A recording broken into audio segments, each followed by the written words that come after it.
Hi guys, welcome back my channel. જય શ્રી કૃષ્ણ. સવારે video નહોતી બનાવી શકી એટલે મેં બપોર પછી શૂટ કરવાનું સ્ટાર્ટ કર્યું, કેમ કે સવારે અમે વહેલા મિનિમમ 3 વાગે નીકળ્યા હતા કાઠિયાવાડ આવવા માટે. દયાબા મેં તમને આગળ વિડીયોમાં બતાવેલા જ હતા. એ દયાબાના ઘરે આવ્યા છીએ અમે. થોડા 2-3 દિવસ રોકાઈશું અને થોડું ફરવાનું છે. બધું જ કાલથી સ્ટાર્ટ થશે. એ બધું તમે બ્લોગમાં જોતા જ રહેજો. અને આજે અમે રસોઈમાં શું બનાવ્યું. સવારે એરપોર્ટ જવાનું થયું હતું. ભાવેશ મામાએ અને મામીએ 4 બેગો અમારી શોપિંગ કરીને મોકલી છે. બહુ જ ખૂબ ખૂબ આભાર મામા. એટલે બધું જ અમને બતાવીને લીધું છે અને અમુક એમની પસંદનું લીધું છે. તો થેન્ક યુ મામા. અને બહુ જ એટલી ખુશ છું ને કેમ કે આજે બેગની સાથે સાથે મારો જે મોબાઈલ જે નવો લાવવાનો હતો ને એ મારા મામાએ યુએસએથી મોકલ્યો, ભાવેશ મામાએ. તો એના માટે તો ખૂબ ખૂબ આભાર મામા. Thank you. જે મારે જોતું હતું એ તમે મને પૂરું કરી આપ્યું. તો આગળ તમે જોતા રહો. દયાબાના ઘરે તો સવારના આવી ગયા હતા, પણ આરામ કર્યો અને આરામ કરીને દયાબા અમને બીજા એમના સગા સંબંધીના ઘરે મહેમાનગતિ કરાવવા લઈ જતા હતા. અને એ બધા આજે જે જમવાનું બનાવવાનું હતું એના માટે બધું વસ્તુ મંગાવતા હતા એમના છોકરા સાથે.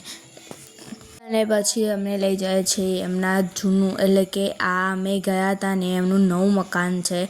અને આ રહ્યું એમનું જૂનું મકાન એટલું બેસ્ટ હતું. બધી જ વસ્તુ વાયેલી, કુદરતી, અને ઘર નાનું પણ રહેવાની બહુ જ મજા આવે. અને એમનો બહુ મોટો જાંબુડો હતો, પણ વાવાઝોડું ને એવું આવ્યું ને ચોમાસામાં તો એમને પડી ગયો, તો એ નીકાળી દેવાના છે હવે. નકર બહુ મોટા મોટા જાંબુ આવતા હતા. બહુ મજા આવતી હતી. અમે આના પહેલાં રહેવા આવ્યા હતા ને બસ 2 રૂમ અને 1 રસોડું, તો પણ બહુ જ મજા આવતી હતી દયાબાના ઘરે રહેવાની. અચ્છા, મારા દયાબાનું મંદિર જોવા તમે જોઈ શકો છો. એ છે મેરી દીવગોપાલ. કેટલી મસ્ત રીતે સજાડેલું. બધા જ માતાજી એમને કુળદેવીને બધા. પછી આ મને કંઈ ખબર નહીં. આ કૃષ્ણ ભગવાન, અહીંયા બધા કૃષ્ણ ભગવાનના વધારે માના. અને એમને ગરમીના લગન તો એમનો મિની પંખો બી લગાવેલો. એટલું મસ્ત મંદિર કર્યો. I like it.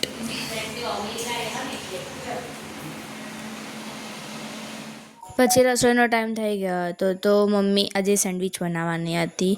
તો મમ્મી બધું રસોઈનું જે સેન્ડવિચમાં આવે એ બધું કરતી હતી અને બધું સાતરવાનું સ્ટાર્ટ કરી દીધું હતું. 2 જાતની સેન્ડવિચ બનાવવાની હતી. મૈત્રી બધું જ ગરમ કરતી હતી. એક વેજીટેબલ સેન્ડવિચ બનાવવાની હતી અને દયાબાના દાદાને લોકો માટે બટેકાની જે માવાવાળી આવે છે ને એ વાળી બનાવવાની હતી. અને અહીંયા લીંબુ તો જુઓ કેટલા મોટા મોટા છે. આપણે ગદ્દા લીંબુ કહીએ, પણ આ ગદ્દા લીંબુ નથી. બહુ જ મોટા અને ખાટા કંઈક હશે. અહીંનું વાતાવરણના કારણે આખા મોટા મોટા, બહુ જ મોટા, આમ નારંગી જેવા લાગે. તો હું તો પહેલાં લીંબુ જોઈને જ આમ ચોંકી હતી. અને પછી ફટોફટ મમ્મીએ તો કામ ચાલુ કરી દીધું રસોઈનું, કેમ કે લેટ તો ના કહેવાય, એ લોકો અમે મોડા જ ખાયા એટલે, પણ અમારો ટાઈમ જતો રહે. પછી ફટોફટ અમે પહેલાં રેડી કરી દીધું. મમ્મીએ લીલી ચટણી બનાવી, મૈત્રીએ આ શું સેન્ડવિચનો મસાલો મૈત્રીએ રેડી કરી દીધો. મીઠું નાખું. મમ્મી ત્યાં હવે મસાલો રેડી કરી દેશે. સોરી, ચટણી. અને હું બધું લઈને બેસી જાઉં છું. સેન્ડવિચના પેલા જે બ્રેડ આવે ને એના ઉપર સોસ બધા લગાવવાના હતા, તો એ લગાવવા બેસી જાઉં છું. મમ્મી થોડી મારી હેલ્પ કરે છે. અને એના પછી હું તો ખાલી સોસ જ લગાવું, બીજું બધું આગળની પ્રક્રિયા મૈત્રી કરવાની હોય છે. તો મૈત્રી બેસી જાય છે એ કરવા માટે. અને મૈત્રીએ તમે જુઓ તો કેટલી બધી સેન્ડવિચ રેડી કરી દીધી હતી. મમ્મી ઉપર બટેકાનો મસાલો રેડી કરતી હતી, એક બાજુ થતી હતી, અને મૈત્રીએ આટલી બધી સેન્ડવિચ રેડી કરી.